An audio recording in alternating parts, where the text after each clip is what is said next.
Terus terang kalau mau nanya urusan memang begini, ini urusan yang patut ditanyain. Sebab ada juga orang kita habis bicara urusan sholat, urusan dia nanyanya ada yang urusan politik, ada yang urusan ini yang nggak ada mengaitnya dengan pengajian, dengan majelis. Alhamdulillah, ini yang kita perlukan. Adapun siapa yang naik, siapa yang turun, kita nggak bakal tanya itu dalam kuburan kita. Tapi ini yang memberikan keuntungan buat kita di kubur dan di akhirat. Disilahkan untuk jamaah yang ingin bertanya, silakan angkat tangan. Terima kasih. Assalamualaikum warahmatullahi wabarakatuh. Menyangkut sholat sunat ini, mengenai sholat sesudah maghrib tadi dikatakan 6 rakaat, yang pahala yang begitu besar. Tetapi ada kalanya karena keadaan program lain begitu, kita tidak sempat melaksanakan 6 rakaat, sehingga kita lakukan 2 rakaat saja. Bagaimana kira-kira kedudukan? Satu. Dan yang kedua juga mengenai sholat Isra. Isra itu ada dikatakan waktunya terbatas sekian menit setelah subuh begitu. Tapi karena kita ada program entah keilmuan, sedang belajar apa segala macam, apakah sholat Isra itu harus dilakukan di saat di masjid juga? Kalau kita sudah keluar tetapi datang masjid Isra, kita di luar masjid boleh kita lakukan untuk maksudnya Isra juga. Terima kasih. Assalamualaikum warahmatullahi wabarakatuh. Silahkan, ada lagi sekalian. Bismillahirrahmanirrahim. Assalamualaikum warahmatullahi wabarakatuh. Nah, mohon maaf Bib, sebelumnya syukuran atas waktunya. Tadi pas awal-awal sempat nyinggung masalah pasar Bib ya. Kemudian kita juga tahu kalau pasar itu seburuk-buruknya tempat dan tempat yang dibenci oleh Allah tadi kata Habib. Kemudian kalau kita tarik lagi ke ayat yang wa ahalallahul bai' wa harrama riba, Allah itu menghalalkan perdagangan dan mengharamkan riba. Nah, itu kan pasar kan tempatnya berdagang gitu Bib ya, mayoritas. Kemudian kenapa tempat berdagang pasar itu malah dijadikan tempat yang dibenci oleh Allah Subhanahu wa taala? Syukran Bib. Assalamualaikum warahmatullahi wabarakatuh. Assalamualaikum warahmatullahi wabarakatuh. Ada terakhir satu lagi. Bismillahirrahmanirrahim. Jazallahu anna sayyidina Muhammadan sallallahu alaihi wasallam bima huwa ahluh. Assalamualaikum warahmatullahi wabarakatuh. Waalaikumsalam. Jazakumullah khairan. Mengenai bab tadi untuk bakti kepada orang tua, bila mana orang tua kita sudah meninggal dunia, istighfar kita kepada orang tua yang sudah meninggal, seketika Allah langsung angkat derajatnya ke dalam surga tertingginya. Yang menjadi pertanyaan saya, kedudukan doa seorang anak kepada orang tua yang sudah meninggal dunia dengan tawasul untuk mengirimkan Al-Fatihah kepada orang tua kita, dari sisi pahalanya lebih tinggi kedudukan yang mana, Bib? Terima kasih. Assalamualaikum warahmatullahi wabarakatuh. Assalamualaikum warahmatullahi wabarakatuh. Barakallahu fikum. Masya Allah. Akhir. Assalamualaikum warahmatullahi wabarakatuh. Assalamualaikum. Terkait sholat witir itu lebih afdol di ba'da isya atau ba'da tahajud? Satu. Terus yang kedua, terkait sholat suruk, sholat Isra, itu saya dengar dari ada majelis ilmu sebelumnya itu disarankan kalau bisa 10 atau 15 menit setelah alarm itu berbunyi, karena pas waktu datangnya suruk betul itu pas waktunya setan menyembah matahari, kalau saya tidak salah tangkap. Harap klarifikasinya Habib. Terima kasih. Assalamualaikum warahmatullahi wabarakatuh. Waalaikumsalam. Barakallahu fikum. La ilaha illallah. Alhamdulillah. Terus terang kalau mau nanya urusan memang begini, ini urusan yang patut ditanyain. Sebab ada juga orang kita habis bicara urusan sholat, urusan dia nanyanya ada yang urusan politik, ada yang urusan ini yang nggak ada mengaitnya dengan pengajian, dengan majelis. Alhamdulillah, ini yang kita perlukan. Adapun siapa yang naik, siapa yang turun, Kita nggak bakal tanya itu dalam kuburan kita. Tapi ini yang memberikan keuntungan buat kita di kubur dan di akhirat. Ba'diyah maghrib minimal 2 rakaat. Ada muakkad, ada muakkadat, ada ghair muakkadat ba'diyah maghrib. Ada yang sangat dianjurkan, ada yang cukup dianjurkan. Dianjurkannya 2 rakaat, afdalnya ditambahkan 2 rakaat lagi. Jadi 4 rakaat ba'diyah maghrib.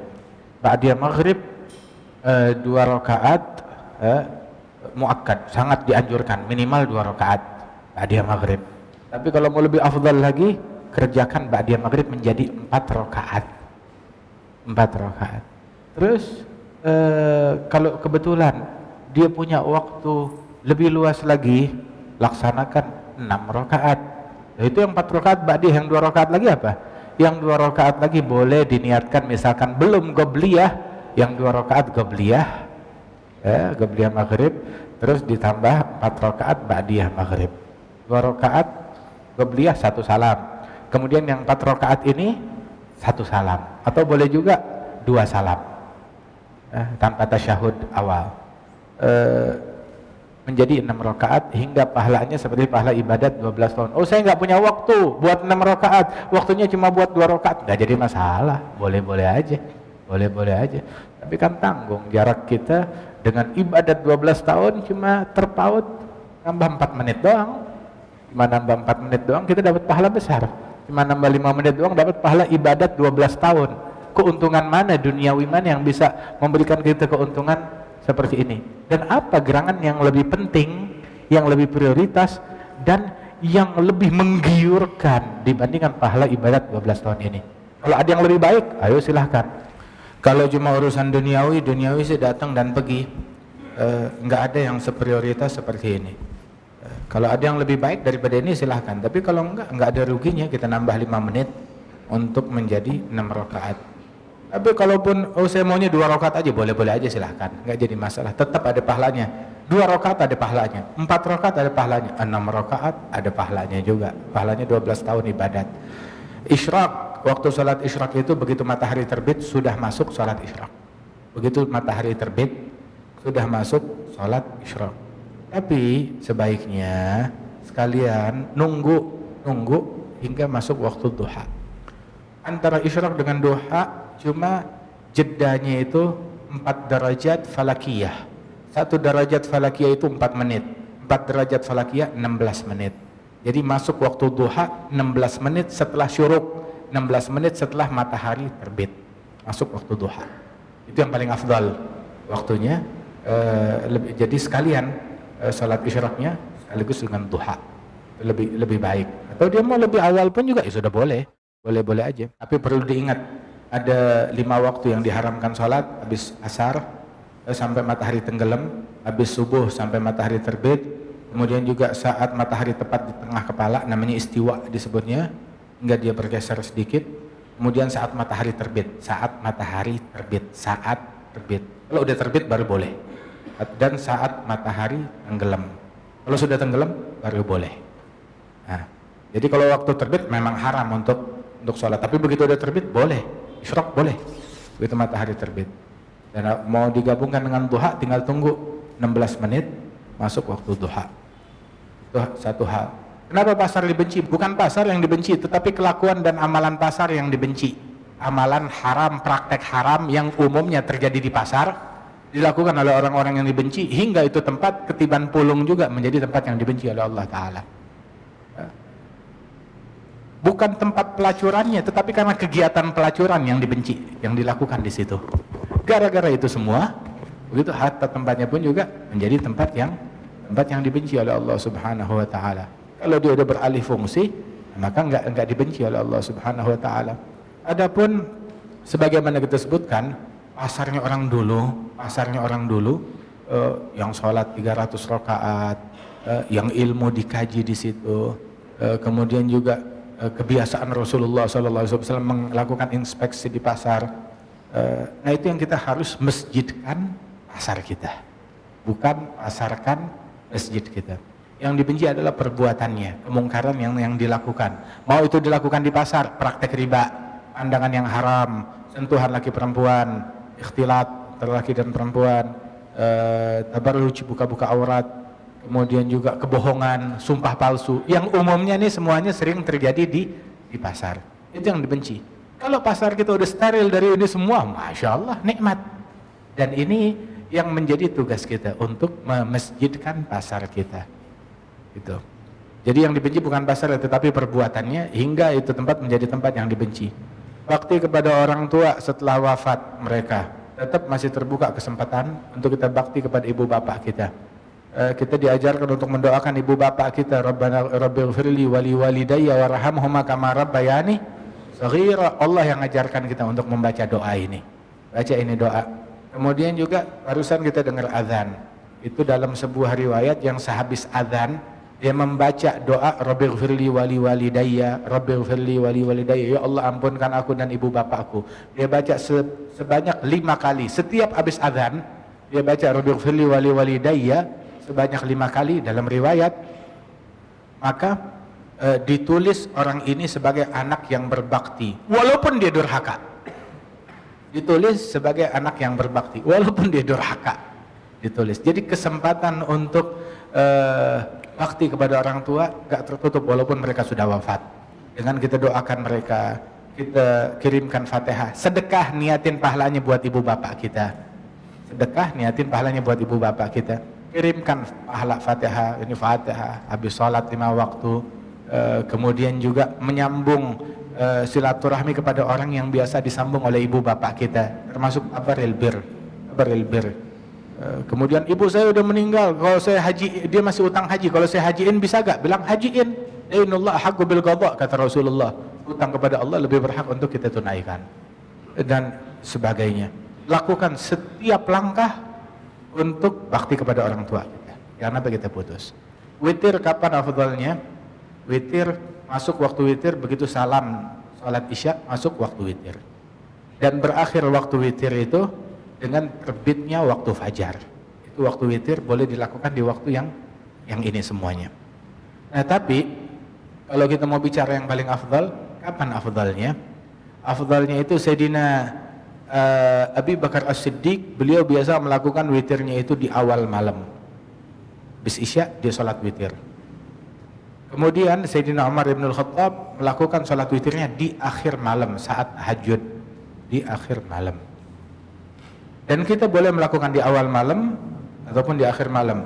Adapun di akhir malam disabdakan oleh Rasulullah SAW bahwasanya jangan kamu tidur melainkan setelah salat witir. Dalam riwayat sebagaimana disebutkan oleh Imam Nawawi dalam hadisnya Rasulullah SAW di Riyadhus Shalihin, autir qabla an tanam, salat witir sebelum kamu tidur, di dalam banyak riwayat. Mana yang paling afdal, di awal malam atau di akhir malam? Tergantung diri kita. Kalau kita yakin pasti sebelum subuh pasti bangun dan waktunya luas buat salat witir, maka sekalian witirnya di akhir malam. Tapi kalau mungkin sebelum subuh saya takutnya bangunnya udah mepet waktunya, maka salat witirnya di awal malam. Atau dia gabungkan, sebagian dia kerjakan witir di awal malam, sebagian dia kerjakan witir di akhir malam. Tapi saya kalau udah salat witir di awal malam, ntar tahajud salat apaan? Nah, karena ada pertanyaan begitu. Kalau saya udah salat witir di awal malam, saya udah salat witir, kan nggak ada salat setelah witir. Kata siapa ya? Nabi Muhammad bilang begini, maknanya yang disabdakan oleh Rasulullah SAW, emang itu salat witir berapa sih? Salat witirnya cuma 3 rakaat. Witir itu boleh sampai 11 rakaat. Misalkan kita baru kerjakan, saya udah sholat witir 3 rakaat di awal malam, masih sisa 8 yang kita mau kerjakan, itu juga namanya witir juga. Jadikan penutup sholatmu di malam hari adalah sholat witir. Dalam hadis begitu.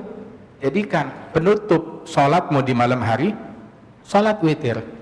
Jadi walaupun kita udah sholat witir, kan masih ada sisa witir yang lain, masih ada 8 rakaat belum selesai. 3 rakaat udah, sisa 8 ini bisa kita kejar di akhir malam. Jadi sebagian di awal, sebagian di akhir. Tengah malam kita kebangun mau sholat sunnatul wudu, habis wudu mau pengen sholat sunnatul wudu, sholat 2 rakaat. Tapi saya udah witir, sholat nggak apa-apa, diizinkan. Kemudian setelah itu baru dia lanjutkan sisa witir yang belum dia kerjakan, sebagaimana ini diajarkan dan disunahkan oleh para ulama yang mereka fahami daripada apa yang dilakukan oleh Rasulullah sallallahu alaihi wasallam. Mudah-mudahan Allah Ta'ala berikan taufik, Allah Ta'ala berikan bimbingan kepada kita sekalian. Rabbi ja'alni muqimus salah, Rabbi ja'alna muqimus salah, amin dzurriyyatina, Rabbana taqabbal du'a, Rabbana ighfir lana wa liwalidayna wal mu'minina yawma yaqumul hisab. Ala hadhihi niyyah kunatun salih jama'ul dunya wal akhirah dafi'a min kulli syarr jaliba li kulli khair. Bibarik hadhil masajid, hadhil ma'ahid, hadhil ma'abid, an Allah subhanahu wa ta'ala yaj'alukum khiyar ibadihi salihin. يعمر ديارنا ويعمر بلادنا ويعمر منازلنا ويعمر بيوتنا ويعمر مساجدنا بالقرآن والصلاة والعلم والخشوع والتوفيق وإلى حضرة النبي الفاتحة.